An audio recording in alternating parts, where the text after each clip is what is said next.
के YouTube platform पर आप सभी का स्वागत करता हूं। आशा करता हूं आप सब ठीक होंगे, अच्छी तरह से तैयारी कर रहे होंगे। हम बात कर रहे थे नगर पालिका भर्ती परीक्षा के लिए महत्वपूर्ण नगर पालिका अधिनियम 2009 के बारे में। नगर पालिका 2009 के बारे में हम बात कर रहे थे, जिसमें हमने पिछली क्लासों में 187 तक की धाराओं को देखा है। आज हम 188 नंबर की धारा से देखने वाले हैं। हमारा जो अध्याय चल रहा था वो था अध्याय 11, जिसमें हम बात कर रहे थे नगर पालिका में नगर विकास एवं नगर नियोजन के बारे में। तो शुरू करते हैं आज के सेशन को नगर पालिका अधिनियम 2009 के साथ में।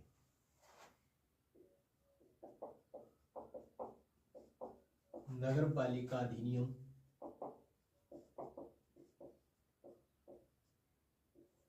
2009 11 सितंबर 2009 को गठित होता है, लागू होता है। हम जो बात कर रहे थे अध्याय 11 के बारे में। अध्याय 11 में जो टाइटल है हमने बात की थी, इसका टाइटल है नगर विकास या नगरीय विकास एवं नगर योजना नगर योजना। अब तक हमने बात की है किस प्रकार एक नगर के लिए विकास योजनाएं बनाई जा सकती हैं, किस प्रकार उनका क्रियान्वयन किया जाएगा, कौन कौन से क्षेत्रों के लिए किया जाएगा, ये हमने बातें की थी। आज जो बात करने वाले हैं वो बात करेंगे कुछ और इसके आगे प्रावधान के बारे में। तो आज जो हमने बात की थी धारा 187 तक की बात कर ली थी। आज हम जो देखने वाले हैं धारा 88 को। तो हेडिंग डाल लीजिएगा धारा 188।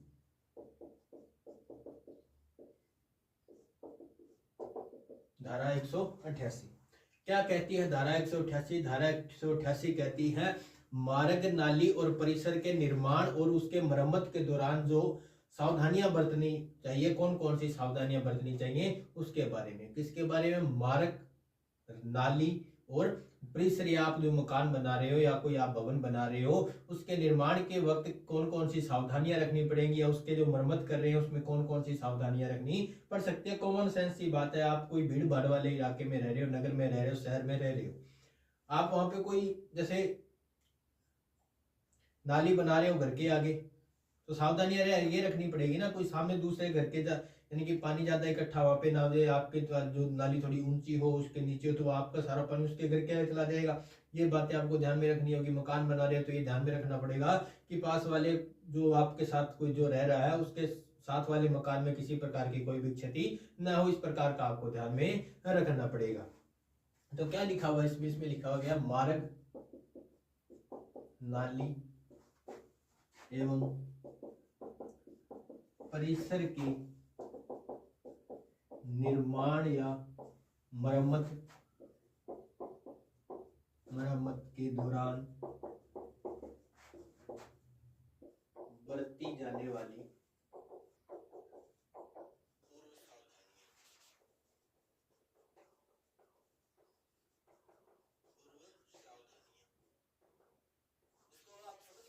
कि यदि कोई मकान बना रहे हो, जैसे आपका ये कोई नगर पालिका में यहाँ पे आप मकान बना रहे हो या इसमें मकान में आप कुछ भी पुनर्गठन कर रहे हो, इसमें मरम्मत कर रहे हो, तो पास वाले मकान में कोई भी दिक्कत नहीं आनी चाहिए।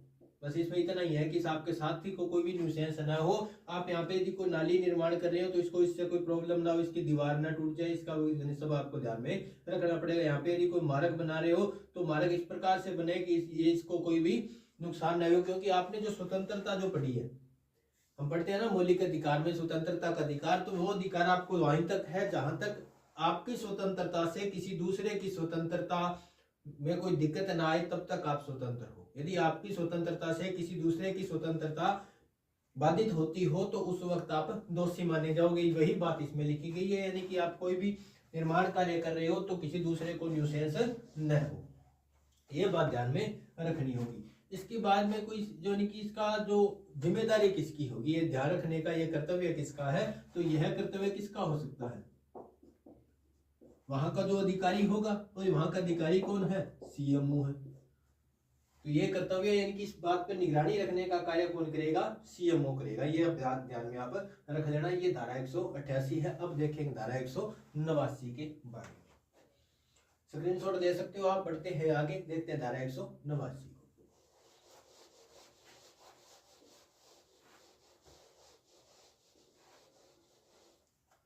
धारा 189 में लिखा है बिना अनुज्ञा के या बिना अनुमति के मार्ग में न तो कोई काष्ठ जमा किया जाएगा और ना ही उसमें कोई गड्ढे खोदे जाएंगे। जैसे कोई मार्ग है उसके अंदर ना तो कोई गड्ढे खोद सकते हैं ना ही काष्ठ। काष्ठ से आप समझ सकते हो, जैसे आप मकान बना रहे हो, उस वक्त आपको कुछ जरूरी सामान चाहिए, जैसे ईंट हो गई, बजरी हो गई। तो ये जो सामान आप रोड पे रख रहे हो तो इसको रखने के लिए आपको पहले अनुमति लेनी होगी, और यदि अनुमति मिलती है तो ही आप रख सकते हो, वरना आप वहां पे नहीं रख सकते। ऐसा यदि आप करते हो तो आप पे जुर्माना लग सकता है। धारा 189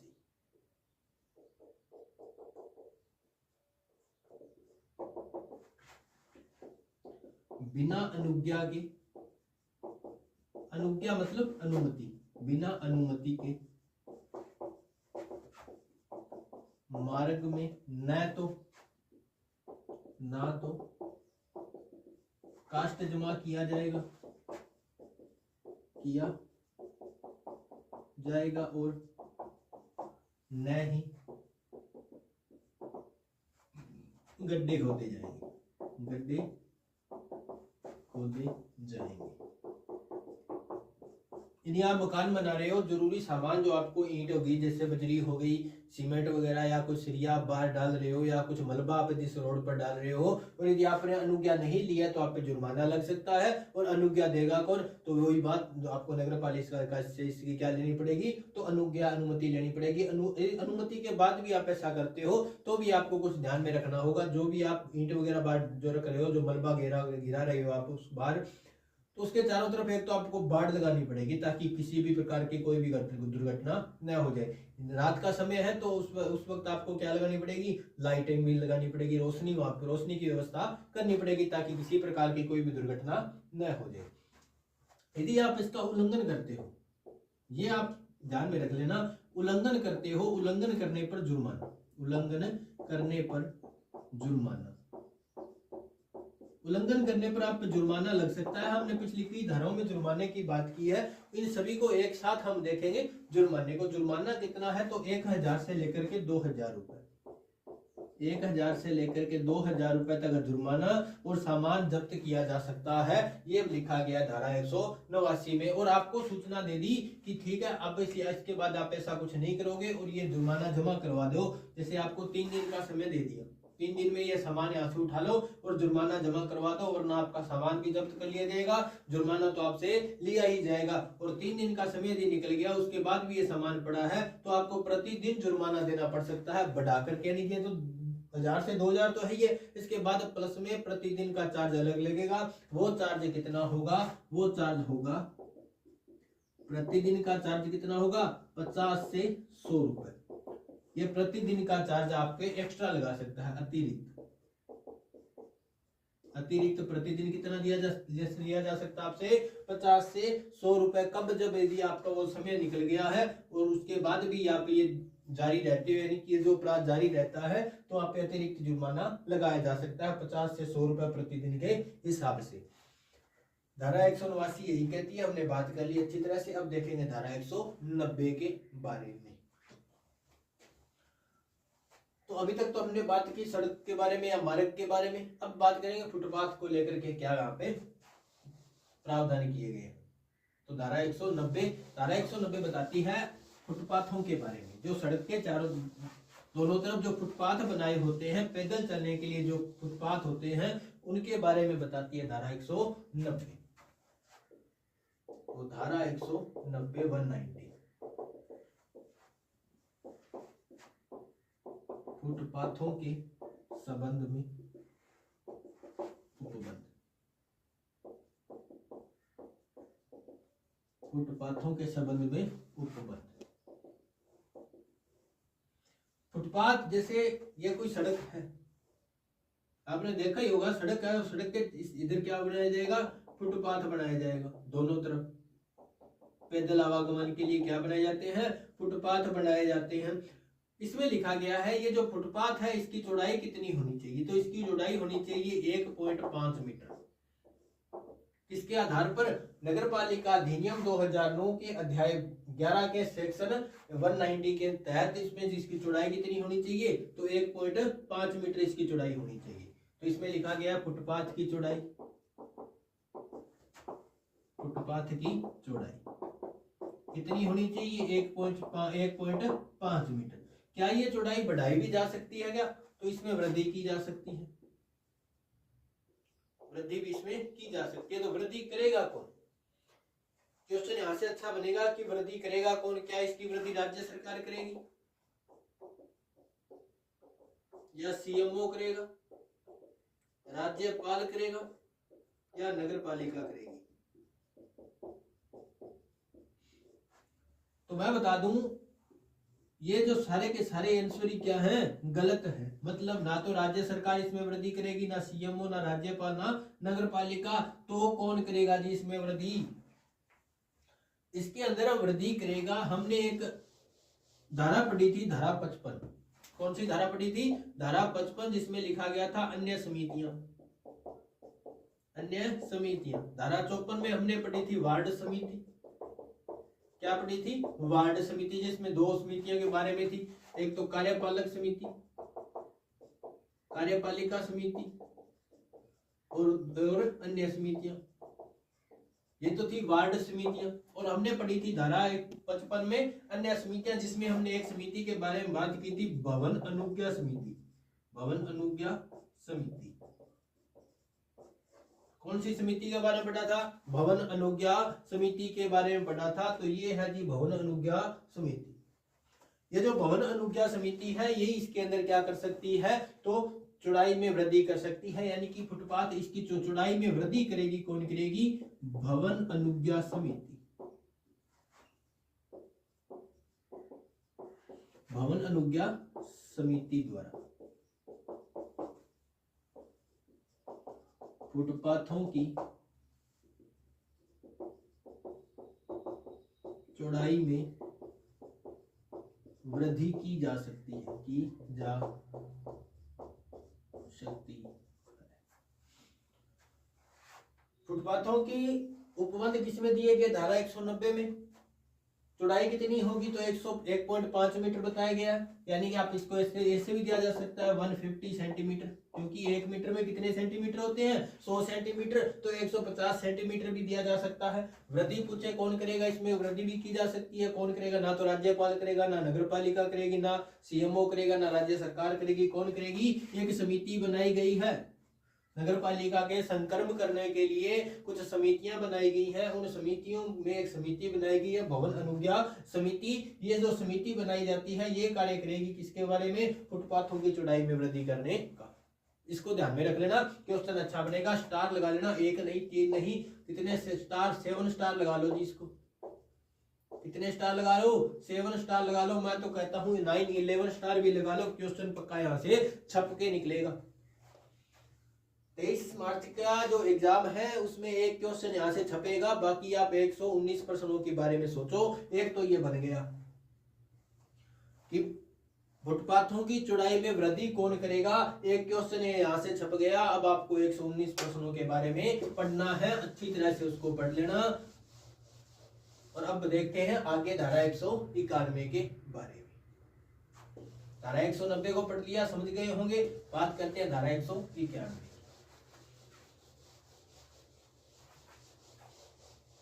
धारा 191 बताती है भवनों के बारे में। अब जो बात करेंगे, 1-2 जो धाराएं हैं, जैसे धारा 191, 192, इन धाराओं को एक साथ देखेंगे, एक साथ पढ़ने का, यानी कि 2-3 धाराएं। जैसे 193 नंबर धारा, ये जो धाराएं हैं भवनों के बारे में बताएगी, मकानों के बारे में। यानी कि जैसे मकान जो मार्ग पर आते हैं, जैसे सड़क के ऊपर जो मकान बने होते हैं, ऑन रोड जो मकान होते हैं, उनके बारे में ये बातें हैं। ये तो तीनों की दोनों धाराएं एक साथ उसमें देखेंगे कैसे है। तो बात करते हैं धारा 191 की।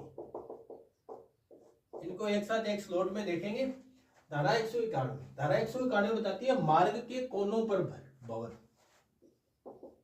मार्ग के कोनों पर भवन। जैसे ये कुछ सड़क है, मेन रोड है, और इसके साथ यहाँ पे कोई लिंक रोड बनी हुई है।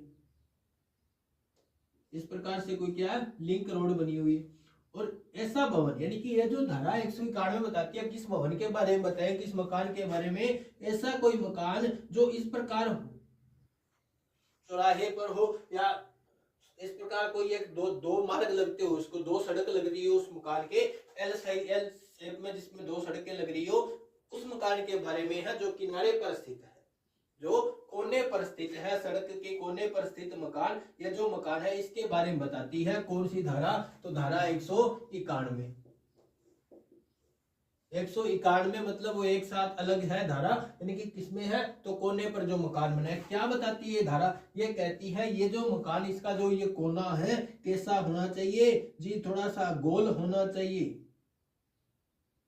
थोड़ा सा गोल होना चाहिए, यहां से कुछ राउंड सा होना चाहिए। ये बताती है कौन सी धारा है? धारा 191। तो इसमें बताती है भवन का कोना क्या होना चाहिए? गोल होना चाहिए, गोल होना चाहिए, ताकि यहाँ से जो भी कोई वाहन यहाँ से गुजरेगा उसको कोई भी न्यूसेंस न हो, और इस दीवार को भी क्या हो, कुछ भी दिक्कत न हो। दीवार कैसी होनी चाहिए? थोड़ी सी गोल होनी चाहिए, ये कोना क्या हो? गोल हो। आपने देखे भी होंगे, शहरों में आपने देखे होंगे, जो भवन इस प्रकार से जो कोनों पे आते हैं वो थोड़े से क्या होते हैं? गोल होते हैं। उनको इसी प्रकार से बनाया जाता है ताकि कोई भी वाहन जब यहाँ से टर्न कर रहा हो तो किसी प्रकार से ये दीवार को टच न कर पाए। तो ये यहाँ पे लिखा गया है। उसके बाद बात आती है धारा 192 की, और धारा 192 में लिखा गया बहिर्गत भवन। बहिर्गत भवन यानी जो मार्ग पर जो भवन बने हैं, जैसे यहाँ पे कोई एक मकान बना रखा है जैसे किसी ने, उस मकान, या देखो बहिर्गत का मतलब क्या होगा? मतलब बाहर निकला हुआ, मतलब इसने मकान के ऊपर कुछ छज्जा बना रखा है, इस प्रकार से पोर्च बना रखा है, और उसकी जो छज्जा या छत है वो सड़क के बिल्कुल ऊपर आ रही है, सड़क के बिल्कुल क्या आ रही है? ऊपर आ रही है। उसने कुछ ऐसा बना रखा है, या उसने यहाँ पर बाहर कोई सीढ़ी बना रखी है, जैसे यहाँ पे कोई मकान है और उसने सड़क के ऊपर यहाँ पे क्या बना रखी है? स्टेप्स बना रखी है। अपने सेकंड फ्लोर पर, फर्स्ट फ्लोर पर ऊपर चढ़ने के लिए क्या बना रखी है? उसने यहाँ पे सीढ़ी बना रखी है। और ये जो क्या सारी की सारी बाहर आ रही है, मतलब ये इसी को कहेंगे बहिर्गत भवन। इनके बारे में उपबंध है, ये बाहर नहीं निकाले जाएंगे, इनको अंदर कर लिया जाएगा। जैसे पहले यहाँ पे सड़क नहीं थी, मेन रोड मार्ग नहीं बना हुआ था, इन्होंने मकान इस प्रकार बना रखे हैं। जैसे ये सड़क निकली तो उसके आगे आगे, तो अभी ये क्या होगा? इसको आगे नहीं निकाला जाएगा। अब इनको क्या कर दिया जाएगा? अंदर तोड़ दिया जाएगा, इनको यहाँ से तुड़ा दिया जाएगा, या तो नगर पालिका स्वयं तोड़ देगी या उनको कह के ये तुड़वा देगी, तो ये यहाँ से तोड़ दिया जाएगा। तो जैसे इसमें लिख सकते हैं भवनों के बाहर, भवनों के बाहर सीढ़ी, छज्जे या अन्य निर्माण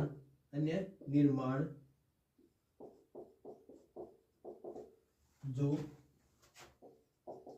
मार्ग में आते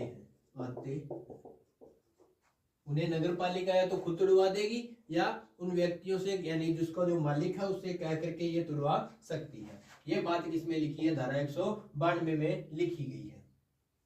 उनके बारे में ये बातें हैं, आप समझ गए होंगे। अब बात आती है धारा 193 की, धारा 193 की। धारा 193, धारा 193 क्या कहती है? धारा 193 कहती है जो भवनों की सतह है, भवनों की सतहों के बारे में बात करती है। भवनों की सतह कैसी होगी? जैसे इस प्रकार से देखो, ये यहाँ पे कोई रोड का सतह है, ये किसका सतह है? सड़क का, सड़क की सतह है। और भवन की सतह इस सड़क की सतह से नीचे नहीं होनी चाहिए, ऊपर ही होगी हमेशा। क्यों नीचे? तो वैसे हम, ये तो कॉमन सेंस की बात, देखो यदि सड़क से नीचे यदि घर की सतह होगी तो सड़क, बारिश का जो पानी है या बाहर का जो भी कोई पानी हुआ वो उस घर के अंदर चला जाएगा, तो घर के अंदर इससे वो ही नहीं करेगा। क्या होनी चाहिए? सतह कैसी होनी चाहिए? ऊपर होनी चाहिए। बस ये इसमें लिखा गया है। तो इसमें क्या लिखा है? भवन की सतह, भवन की सतह। और भवन की सतह कैसी होनी चाहिए? तो इसमें बताया गया है मार्ग से नीचे नहीं होनी चाहिए, नहीं होनी चाहिए। भवन की सतह मार्ग से नीचे नहीं होनी चाहिए, यह बात बताती है धारा 193। टाइटल इनके याद होनी चाहिए। यदि टाइटल आपको अच्छी तरह से याद हो जाएंगे तो अंदर का मैटर यदि एक या दो बार आप पढ़ लेते हो तो आपको समझ में आ जाएगा कि वो क्या कहना चाहता है। लेकिन टाइटल को आपको बार बार लिख लिख के याद करने पड़ेंगे, रटने ही पड़ेंगे। तो ये हमने बात कर ली धारा 193 तक की। अब बात करेंगे धारा 194 के बारे में। धारा 194 एक बड़ी धारा है, आपको उसको अच्छी तरह से समझना पड़ेगा। उसकी पीडीएफ आपको टेलीग्राम चैनल पे दे दी जाएगी। अब बात करते हैं धारा 194 के बारे में।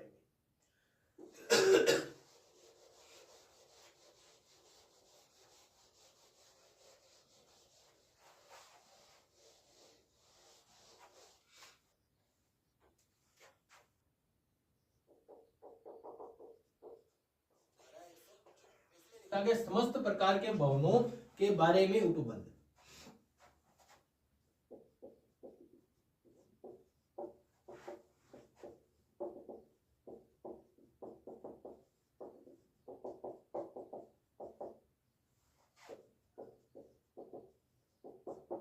समस्त प्रकार के भवनों के बारे में उपबंध, इसमें ये लिखा गया बहुत बड़ी धारा है। यानी कि आप बात करें तो इस नगरपालिका एक्ट की सबसे बड़ी धारा की बात करें तो धारा 194 ही है। इसको अच्छी तरह से आपको समझना होगा। इसकी पीडीएफ है जो आपको टेलीग्राम चैनल में मिल जाएगी और टेलीग्राम चैनल का लिंक आपको डिस्क्रिप्शन में मिल जाएगा। वहां से आप टेलीग्राम चैनल ज्वाइन कर सकते हो और उसके अंदर आपको ये धारा 194 की जो पीडीएफ है उसको अच्छी तरह से आपको वहां पे मिल जाएगी। कहती क्या ये धारा? इस धारा में एक तो आपको समझना पड़ेगा, देखो एक तो लिखा गया है अधिभोग प्रमाण पत्र। अधिभोग प्रमाण पत्र, एक तो इसमें अधिभोग प्रमाण पत्र की बात है। फिर इसमें बात है मुख्य नगर नियोजक की, मुख्य नगर नियोजक की बात है। फिर इसमें कुछ अधिकारियों की बात है, अधिकारियों की बात है।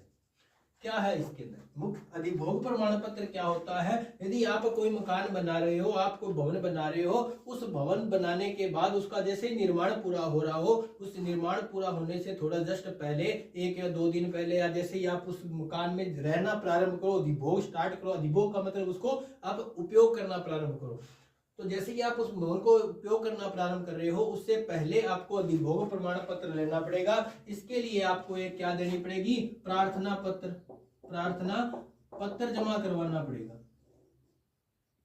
और प्रार्थना पत्र में क्या क्या लगेगा? इसमें जो दस्तावेज लगेंगे, कुछ डॉक्यूमेंट्स है। जैसे इसके अंदर 6 प्रमाणित फोटो लगेगी, 6 प्रमाणित फोटो। और ये फोटो किसकी होगी? ये उस निर्माण की फोटो होगी, निर्माण की फोटो होगी। प्रमाणित करेगा कौन? जैसे कोई काम जो इंजीनियर, जैसे आप बात करें कुछ नगर नियोजक है, वो उसका क्या करेगा? तो प्रमाणित करेगा। या जैसे कोई नक्शा बनाता है वो, या कोई ज्योतिष, अब जिससे ये मकान बनवाना है, जैसे कोई शास्त्री जो है उससे आप मैप बनवा रहे हो, उससे आपको क्या लेना पड़ेगा? ये प्रमाणित करवाना पड़ेगा। ये जो डॉक्यूमेंट आप किसको जमा कराओगे? तो नगरपालिका को जमा करवाओगे। जैसे आपने ये डॉक्यूमेंट किसको जमा करवाए? नगरपालिका को। अब नगरपालिका क्या करेगी? नगरपालिका के पास यहाँ पे कितने माह का समय मिलता है? तो 2 माह का। नगरपालिका के पास यहाँ पे कितने समय मिलेगा? 3 माह का समय मिलेगा। कितने माह का समय? 3 माह का समय। 3 माह के समय के अंदर अंदर ये नगरपालिका क्या करेगी? इसके ऊपर अपना कोई भी जैसे रिव्यू करेगी, अपना निर्णय देगी। 3 माह के अंदर अंदर इसका क्या करेगी? निर्णय देना पड़ेगा नगरपालिका को। यदि ये 3 माह के भीतर अपना कोई निर्णय नहीं देती है, यानी कि अनुमति नहीं देती है, ऐसे समझो क्या नहीं देती है? अनुमति नहीं देती है। अनुमति नहीं देती है तो जैसे कोई व्यक्ति जिसने प्रार्थना पत्र जमा किया, जैसे ये कोई ए व्यक्ति था, इसने प्रार्थना पत्र किसको दिया? नगरपालिका को। नगरपालिका ने 3 माह के अंदर कोई भी अनुमति नहीं दिया, इसको कोई भी आंसर नहीं दिया, रिप्लाई नहीं दिया, तो अब ये व्यक्ति दोबारा नगरपालिका को क्या करेगा? नोटिस देगा। नगरपालिका को क्या देगा? दोबारा नोटिस देगा। पहले इसने क्या दिया था? नगरपालिका को ये प्रार्थना पत्र दिया था कि आप इसमें अनुमति दो। नगरपालिका ने 3 माह के अंदर अनुमति दे दी तो ठीक है, और यदि 3 माह का समय निकल गया, अनुमति नहीं दी, तो ये ए व्यक्ति क्या करेगा? नोटिस देगा नगरपालिका को। अब इस नगरपालिका को 1 माह का समय है। कितने माह का समय है? 1 माह का समय है अनुमति देने के लिए, अनुमति देने के लिए। यदि फिर भी इस 1 माह के अंदर अनुमति दे दी तो ठीक है, और इस 1 माह के अंदर भी इसने कोई रिप्लाई नहीं दिया नगर पालिका ने, ना तो उसको स्वीकृति दी है और ना ही उसको अस्वीकार किया है प्रार्थना पत्र को, तो क्या होगा, तो ऐसा समझा जाएगा कि ये जो नगर पालिका है इसने उस प्रार्थना पत्र पर क्या कर दी, मौन स्वीकृति दे दी, मौन स्वीकृति दे दी, मौन स्वीकृति दे दी। मौन स्वीकृति मतलब इसने कुछ कहा नहीं और फिर भी क्या मिल गई, स्वीकृति मिल गई। क्या मिल गई, स्वीकृति मिल गई। तो ए व्यक्ति का तो काम हो गया। अब बात आती है जिस अधिकारी ने इस 4 माह के समय के भीतर रिप्लाई नहीं दिया, अब उसको जुर्माना भरना पड़ सकता है, जेल भी जाना पड़ सकता है। क्या भरना पड़ सकता है, जुर्माना। जुर्माना कितना, लगभग 5,000 रुपए तक का जुर्माना भरना पड़ सकता है। 5,000 से 10,000 रुपए तक का उसको जुर्माना भरना पड़ सकता है। 1 माह की उसको जेल हो सकती है, 1 माह की सजा भी उसको हो सकती है। किसको होगी, ये उस अधिकारी को होगी, इस नगर पालिका के अधिकारी को होगी जिसने इस 4 माह का समय क्या कर दिया, वेस्ट कर दिया, कोई भी रिप्लाई नहीं दिया, ना तो स्वीकृति दी ना ही अस्वीकृति दी। अब उसमें उसको क्या करना पड़ सकता है, 5,000 से 10,000 रुपए का जुर्माना भरना पड़ सकता है, 1 माह की जेल की सजा भी हो सकती है। ये बात है उस अधिकारी के बारे में। अब ऐसा हो सकता है कि नगर पालिका ने मकान के ऊपर क्या करनी है, जांच करनी है ये सही बना है कि नहीं बना उसके। अब ये यहाँ तक तो ये बात होगी, ये तो थी इस अधिकारी के बारे में। अब बात आती है इस मुख्य नगर नियोजक के बारे में क्या प्रावधान है, समझते हुए चलो, बस इसको समझ लो। आपको टाइटल याद होना चाहिए और ये जो इसमें कितना जुर्माना लगेगा, किसको कितना जुर्माना लगना है वो याद रहना चाहिए। इसमें ज्यादा कुछ बात नहीं है, बस थोड़ा सा समझ लो इसको कैसे हो रहा है। आशा करता हूँ ये बात आपको समझ गई, नहीं समझे एक बार दोबारा समझ लेते हैं। तो इसको दोबारा समझते हैं। धारा 194, धारा 194 क्या लिखा गया था, समस्त प्रकार के भवनों के बारे में, भवनों के बारे में उपबंध। हमने अभी बात की थी कि जैसे ये कोई ए व्यक्ति है, एक व्यक्ति ने क्या बनाया, मकान बनाया। मकान बनाने के बाद इसको क्या करनी पड़ेगी, अधिभोग प्रमाण पत्र। इस मकान में रहने के लिए इसको क्या किएगा, अधिभोग प्रमाण पत्र चाहिएगा, अधिभोग प्रमाण पत्र चाहिएगा। तो इस अधिभोग प्रमाण पत्र के लिए इसने क्या किया, अप्लाई किया। अप्लाई कहां पे करना पड़ेगा, नगर पालिका में। अब इस नगर पालिका को क्या करना पड़ेगा, 3 माह में अनुमति देनी पड़ेगी। अनुमति या तो ये दे या ना दे, दोनों ही काम कर सकती है। अनुमति दे भी सकती है और नहीं भी दे सकती। 3 माह के अंदर इसको क्या करना पड़ेगा, कोई ना कोई रिप्लाई तो देना पड़ेगा। अप्लाई पर रिप्लाई देना पड़ेगा। कितने माह में, 3 माह में। 3 माह का समय याद रख लेना। 3 माह के समय में इसने रिप्लाई दे दिया तो ठीक है, चाहे अनुमति दी हो चाहे ना दी हो वो अलग बात है, पर इसे रिप्लाई जरूर देना है।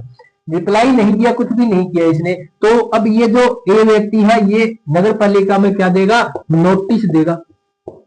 और इस नोटिस के बिहाव पर 1 माह में, इस नोटिस के बाद 1 माह के अंदर क्या करना पड़ेगा, इस नगर पालिका को वापस क्या देना पड़ेगा, रिप्लाई देना पड़ेगा, देना ही पड़ेगा। यदि दे दिया तो ठीक, नहीं दिया तो ऐसा समझा जाएगा कि ए व्यक्ति को क्या मिल गया, नगर पालिका की तरफ से अनुमति मिल गई, मौन स्वीकृति मिल गई, ये समझा जाएगा। और अब ये जो नगर पालिका, यहाँ पे जो भी कोई अधिकारी बैठा होगा, जिस अधिकारी को इस कार्य करने का कर्तव्य था, दायित्व था, उसने ये कार्य नहीं किया, दायित्व भंग किया। जैसे हमने बात की थी धारा 20 में, धारा 20 में भी हमें बात किया था, क्या किया था, पदीय कर्तव्य भंग करने पर दंड, पदीय कर्तव्य भंग करने पर दंड।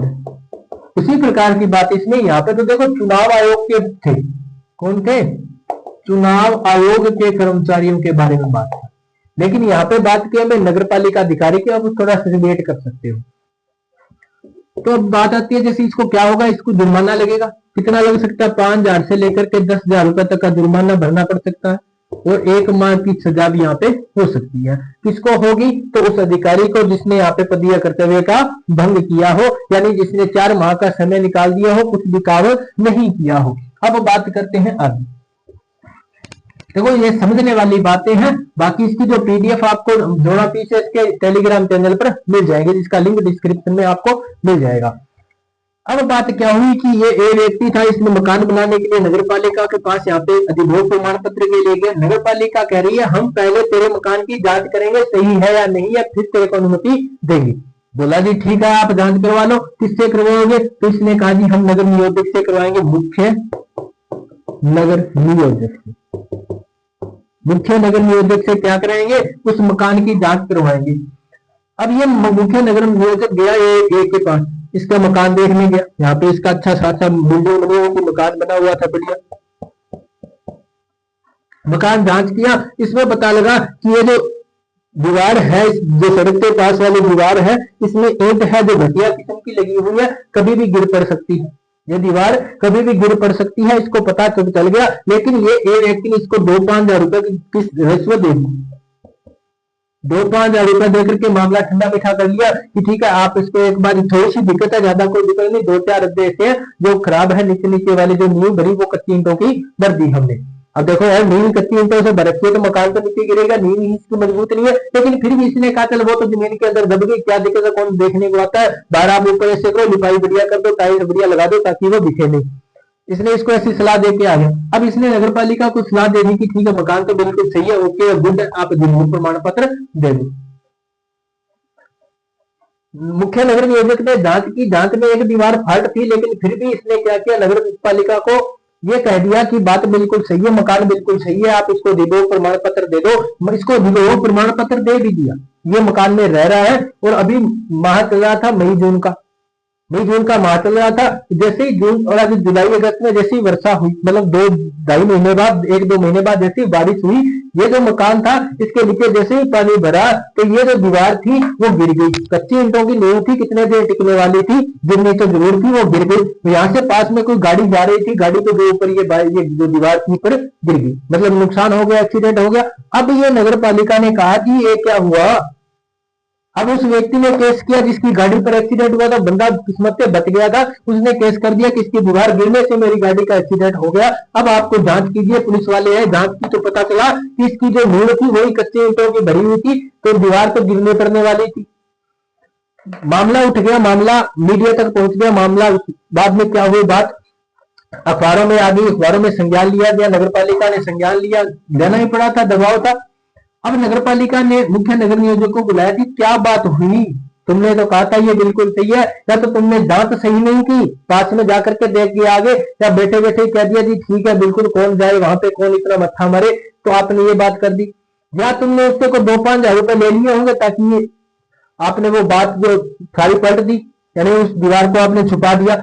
अब बात ऐसे हुई, इनको पता तो चल गया। जब ये भी क्या करता, बात तो बिल्कुल सामने आ रखी, नींव तो बिल्कुल कच्ची ईंटों की भरी, दीवार तो पड़ गई, इधर केस कर रखा है, थाने तहसील हो रखी है थाने। फिर क्या हुआ, नगर पालिका इसके ऊपर जो जुर्माना लगेगा, क्या लगेगा, जुर्माना लगेगा। क्या इसके ऊपर जो दंडात्मक कार्रवाई की जाएगी, पहली कार्रवाई इसका लाइसेंस रद्द, लाइसेंस क्या कर दिया, रद्द कर दिया। फिर क्या कर दिया, इसको ब्लैक लिस्ट कर दिया भविष्य के लिए, इसको भविष्य के लिए ब्लैक लिस्ट कर दिया, बाद में कभी भी ऐसी कोई सलाह नहीं देगा।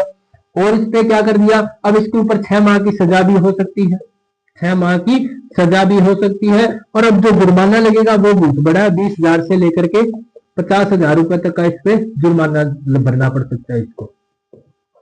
ये बात है मुख्य नगर नियोजक के बारे में, हमने अभी बात की थी मुख्य नगर नियोजक के बारे में, अधिकारी के बारे में। तो अधिकारी को पहले समझ लिया, मुख्य नगर नियोजक को अब समझ लिया। बस ये धारा आपको समझनी है मकान में, यानी कि बात ये है, ये कहना क्या चाहता है, ये कहना चाहता है कि अधिभोग प्रमाण पत्र मिलेगा कैसे,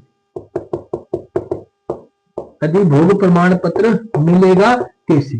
तो इस प्रकार से मिलेगा, यानी कि सही सारी चीज यदि सही होगी तो आपको अधिभोग प्रमाण पत्र मिलेगा। और बिना अनुज्ञा के यदि आप मकान बनाते हो तो भी वो दिक्कत में है, वो आप नेक्स्ट धारा में देखते हैं। समझ गए होंगे, आशा करता हूं बात आपको ये समझनी है। धारा का टाइटल याद हो जाना चाहिए, पता होना चाहिए इसके अंदर क्या लिखा गया है और कितने कितने रुपए का और किस किस व्यक्ति पर जुर्माना लगेगा, वो सारी बात ध्यान में रखनी है। धारा वेरी इंपॉर्टेंट है, धारा को आप स्टार्ट दे दीजिए, यहाँ से क्वेश्चन तो छपेगा, यहाँ से क्वेश्चन छपने ही वाला है। हमने एक फुटपाथ के बारे में वहां से बात की थी, वहां से भी क्वेश्चन छपेगा और एक क्वेश्चन छपेगा धारा 194 से, पक्का ही छपेगा, देख लेना आप, 23 मार्च को आपको पता लग जाएगा।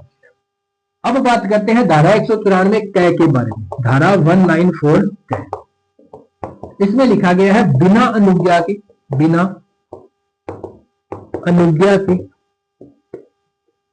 या बिना अनुज्ञा का मतलब हुआ कि बिना अधिभोग प्रमाण पत्र के, लिखो बिना अधिभोग प्रमाण पत्र के, अधिभोग प्रमाण पत्र के संकर्म करने पर, संकर्म करना, यानी कि कोई बिना अधिभोग प्रमाण पत्र के संकर्म कर रहा है, यानी निर्माण कार्य कर रहा है, उस पर रह रहा है, तो उसको अब क्या होगा, जुर्माना भरना पड़ सकता है। जुर्माना 50,000 के लगभग होगा, 50,000 रुपए तक का जुर्माना उसको भरना पड़ सकता है। 6 माह की सजा भी उसको हो सकती है, 6 माह की सजा भी उस व्यक्ति को हो सकती है। ये बात लिखी गई धारा 194 में। अब बात करेंगे धारा 195 के बारे में। तो आशा करता हूं धारा 194 आपको समझ में आई होगी। बात करेंगे धारा 195 की, इसका स्क्रीनशॉट आप ले सकते हो। बढ़ते हैं आगे। धारा 195, धारा 195 में लिखा गया है निवासियों के संगम द्वारा अपार्टमेंट व कॉम्प्लेक्स का रखरखाव।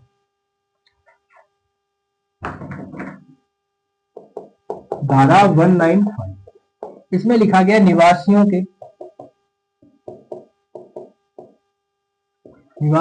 संगम द्वारा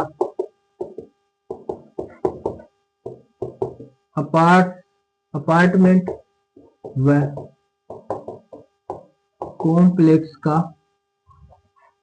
रखरखाव। इसमें 2-3 परिभाषाएं दी गई, यानी कि जो लोग वहां पे रह रहे हैं वो क्या करेंगे, अपार्टमेंट और कॉम्प्लेक्स की क्या करेंगे, रखरखाव करेंगे। इसमें परिभाषा दी गई, एक तो दी गई फ्लैट की परिभाषा, दूसरी दी गई निवासी की परिभाषा, तीसरी दी गई निवासियों के संगम की परिभाषा।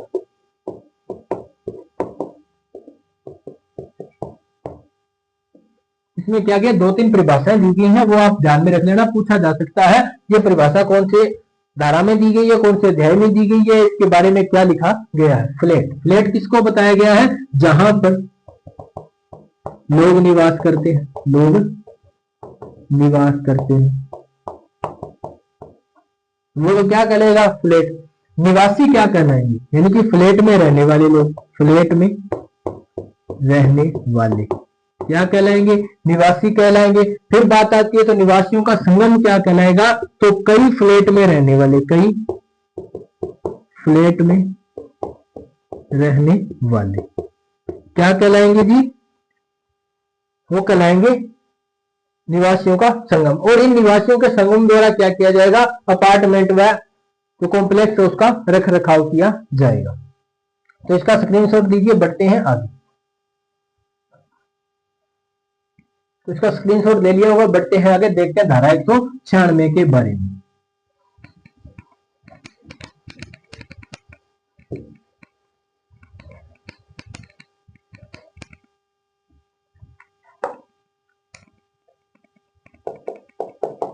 धारा 196 क्या कहती है, धारा 196, धारा 196 कहती है अनुज्ञा व सह निर्माण की विशिष्टियों का प्रदर्शन करना। अनुज्ञा व सह निर्माण की विशिष्टियों का क्या करना है, प्रदर्शन करना है। एक बार इसका टाइटल लिखो फिर उसको समझते हैं। अनुज्ञा व सह निर्माण की विशिष्टियों को प्रदर्शित करना, को प्रदर्शित करना। क्या समझे इससे आपने देखा होगा कोई सड़क बनी हुई है और उस सड़क के किनारे पर यहाँ पे एक बोर्ड लगा हुआ है, उसमें लिखा गया है माननीय के द्वारा ये सड़क बनाएगी, यहाँ से यहाँ तक बनाएगी, इतनी लागत लगी। यानी कि ये जो हार्ड बोर्ड आप कहीं पे देखते हो, शिलालेख आप देखते हो, वो ही बात है धारा 196 की। वो कैसे लगते हैं, तो धारा 196 के तहत लगाए जाते हैं। समझ गए होंगे, नहीं समझे तो एक बार फिर समझियो। जैसे कोई मकान बनाया, जैसे कोई सड़क बना दी गई है, सड़क के किनारे कोई चीज लगाए, एक हार्ड बोर्ड लगाया जाएगा, एक शिलालेख लगाया जाए जिसपे लिखा जाएगा ये सड़क यहाँ से लेकर के यहाँ तक बनी है, इनके कार्यकाल में बनी है और कितने रुपए की लागत में बनी है, वो लिखना पड़ेगा। तो क्या लिखना पड़ेगा, निर्माण का वर्णन क्या करना पड़ेगा, वर्णन करना पड़ेगा। निर्माण का वर्णन 4x4 यानी कि 4x4 4 फीट चौड़ा हो, 4 फीट ही कैसा होगा तो लंबा होगा, के बोर्ड पर प्रदर्शित करना होगा, प्रदर्शित करना होगा, प्रदर्शित करना होगा। और यदि इसका उल्लंघन कर लिया तो भी जुर्माना लगेगा। जैसे आपने कोई मकान बनाया है या कुछ सड़क बनाई है, उसके बाहर ये यहाँ पे बोर्ड नहीं लगाया तो इस पर क्या लगेगा, जुर्माना। उल्लंघन करने पर जुर्माना। और ये जुर्माना कितने रुपए का हो सकता है, तो कम से कम कितना होगा, 5,000 रुपए, और 5,000 से ज्यादा भी नहीं होगा, पूरे 5,000 रुपए जुर्माना लगेगा। धारा 198 के तहत ये जुर्माने की धाराएं अच्छी तरह से अलग लिख लेना, नोट कर लेना अलग। यहाँ से क्वेश्चन छपेगा, जुर्माने से भी क्वेश्चन छपने वाला है, क्योंकि 40 क्वेश्चन छपने हैं और डाटा थोड़ा है, डाटा कम है तो क्वेश्चन ज्यादा है, तो कहीं से भी छप सकता है। धारा 196। अब बात करते हैं धारा 197 के बारे में। धारा 197 को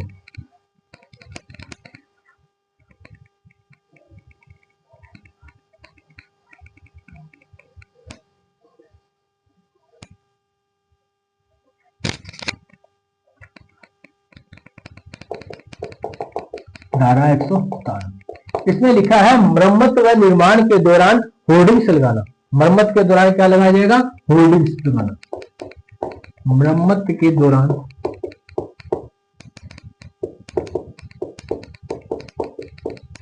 होर्डिंग्स लगाना। आपने कई बार देखा होगा, जैसे आप किसी सड़क पर जा रहे हो, उसके आगे लिखा होगा आगे डाइवर्जन है। आगे डाइवर्जन है मतलब क्या हुआ, निर्माण कार्य प्रगतिशील है, निर्माण कार्य चल रहा है, निर्माण प्रगतिशील है, कार्य प्रगतिशील है, आगे डाइवर्जन है, ऐसा आपने कहीं लिखा हुआ बोर्ड लगा हुआ देखा हो सकता है, आपने इस पे लिखा होगा कार्य प्रगतिशील है, आगे डाइवर्जन है, डाइवर्जन। ये इस प्रकार का बोर्ड लगाया गया होगा। यहाँ आपने देखा हो कोई मकान की मरम्मत चल रही है तो उसके बाहर यहाँ पे बाड़ लगाई गई होगी, चारों तरफ क्या लगाई गई है, यानी कि एक ऐसा दीवार बनाई गई होगी लोहे की चादरों से, या उस पर पर्दे लगाए गए होंगे इस प्रकार के, कुछ होर्डिंग्स लगाए गए, और लिखा होगा कि यहाँ से कृपया सावधान रहे, कार्य प्रगति पर है, ऐसा कुछ यहाँ पे लिखा होगा। वो होर्डिंग लगाया जाता है धारा 197 के तहत में। आप बात को समझ गए होंगे, इसमें ये लिखा गया होर्डिंग्स लगाया जाएगा। और इसका यदि आपने उल्लंघन किया तो उससे आपको जुर्माना भरना पड़ सकता है, वो लिख देंगे, उल्लंघन पर जुर्माना, उल्लंघन पर जुर्माना। और जुर्माना कितना होगा, 1,000 रुपए से लेकर के 2,000 रुपए तक का यहाँ पे जुर्माना देना पड़ सकता है, क्योंकि ये धारा बहुत पुरानी है, मतलब ये एक्ट 2009 का बना हुआ है, उस वक्त में अब में बहुत फर्क है। अब बात आती है आगे धारा 198, तो इसी में लिख लेते हैं धारा 198, धारा 198। इसमें लिखा गया है सुख सुविधाओं का दायित्व लेना।